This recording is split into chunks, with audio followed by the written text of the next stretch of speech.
Hello, I'm Dave for That's Us Gaming, and welcome to Dave's Ramblings, where I basically talk your ear off about things I find interesting on the internet. Today's episode is about the rumour that Battlefield 5 will be set in World War II. Now, the rumour comes from anonymous sources speaking to the publication GamesBeat, and it looks to be all but certain. EA and DICE haven't confirmed anything, but we'll know for certain that it's EA Play event scheduled for June the 9th to the 11th. Now, the reason I wanted to talk about this game is because the first Battlefield game I played properly was Bad Company. And I remember getting hyped, seeing the trailers with all the destructible environments, the funny characters, and then I played the campaign, and it was amazing, but I never played online.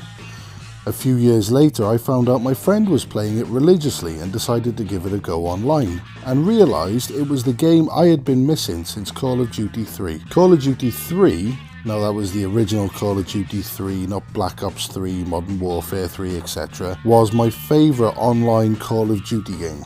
And I didn't realise it at the time, but it was basically Battlefield. And I love Bad Company because not only was it fantastic fun online, but the campaign was a good laugh as well. And I mean, the characters were genuinely well written and funny. Now, skip ahead to Bad Company 2, and while it expanded the multiplayer experience, the campaign was just not on par, in my eyes anyway, with the first campaign. There was unnecessary swearing and funny dialogue, cut and paste action sequences. I mean, the campaign still had personality, but not as much compared to number 1. Then came Battlefield 3, and I honestly think that they just asked Melvin in accounting to write the campaign script. And to be perfectly honest with you, while I was writing this script, I completely forgot that Battlefield 4 even had a campaign. That's how forgettable it was. Now, DICE went on record in 2014 saying that we haven't seen Bad Company 3 because they don't know what made the original so popular. Now, the reason I mention all this is because I really want a Bad Company 3. But the way EA have handled the series lately just makes me think they won't bother. I mean, I'd be surprised if the next game even has a single player campaign and not just training or versus AI, let alone a well-written, well-acted, fun campaign where you're doing everything from invading a neutral country to dodging mortar shells in a golf cart. When it came to multiplayer too, it was nice to have simple loadouts and destruction on a smaller scale. The various cabins, chalets and houses that littered the map would provide more than adequate cover until a tank shell came through the wall like the fucking Kool-Aid man. Oh, yeah. I loved it. Battlefield 4's huge skyscrapers and loads of multi-storey buildings, they have me running around forever just to be bloody sniped when I finally find some action. Giggity. I always felt excited playing Bad Company. Giggity. And I think this is due to great level design.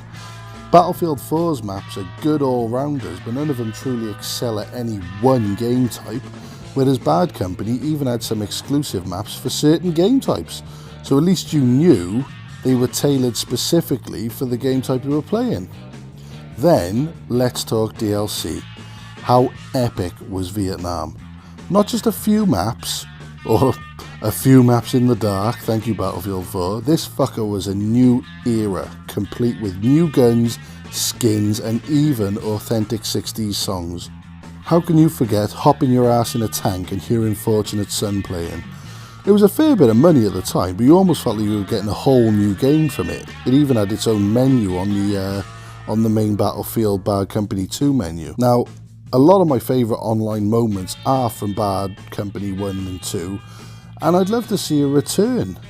I think the problem with Battlefield is it's become super serious, with too many loadout options that just serve to confuse the hell out of me when I play. Now, Bad Company didn't get a realistic sound for each gun, and that was fine. Sometimes it's okay to want to run around blowing shit up sounding like you're in Michael Bay's new film. I mean, I'm happy the Battlefield is selling well, but I found the last 3 to be just a bit too serious, and I just didn't put much time into them, to be honest. Between all the seriousness and confusing gadgets, I mean, I may be a bit dull, but it was just so much for me. I mean, World War II now, as we all know, it's been done to death, And I mean, that's not to say that 5 won't be any good, but I think it's a fair assumption that it's going to follow the same suit as number 1, Battlefield 1, and have very little campaign, but tons of multiplayer options. I mean, I'd like to see a return to the slightly goofy Bad Company style game, but as I said before, I just don't think EA will approve it. Now, at a time where their Metacritic rating just tanked, and the world's just waiting to jump on them as soon as they put a foot wrong, I'm not expecting too many risks from the company.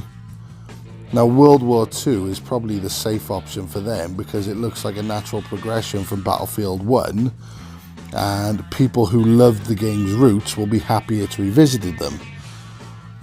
But the Bad Company games had a lot of personality, and that's what I think is missing from the newer Battlefield games, as you play as generic soldiers in generic maps with ultra-realistic weapons. Give me a good old-fashioned building-to-building battle as you and your squad move slowly from house to house, destroying walls, clearing buildings. Destruction wasn't just fun, it was a necessity.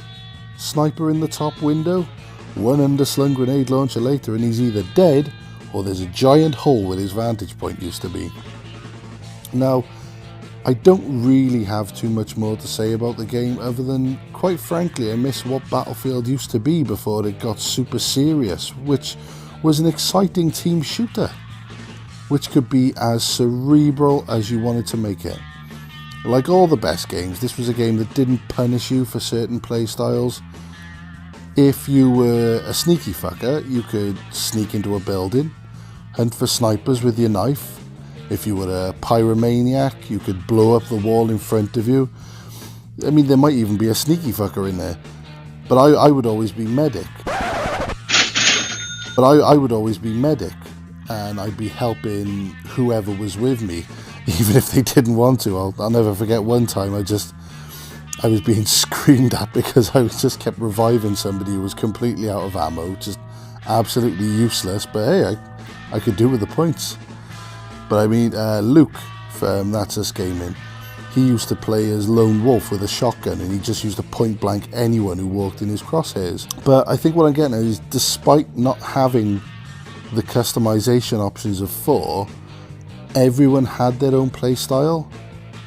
It didn't get too bogged down with gadgets. You know, if you need to find people, just throw a motion tracker. I mean, that was one thing that really confused me in Battlefield 4, was like just how many different gadgets and add-ons and everything. It was a bit too much, and to be honest with you, now doing this episode has just really made me want to play Bad Company again, and I think I'm gonna have to dig out the disc or just shell out for a digital copy. And to be perfectly honest with you, I suggest you do the same, because it's just worth revisiting. It's backwards compatible. I believe Bad Company 1 and 2 are backwards compatible. And do you know what? I honestly think it is worth playing again.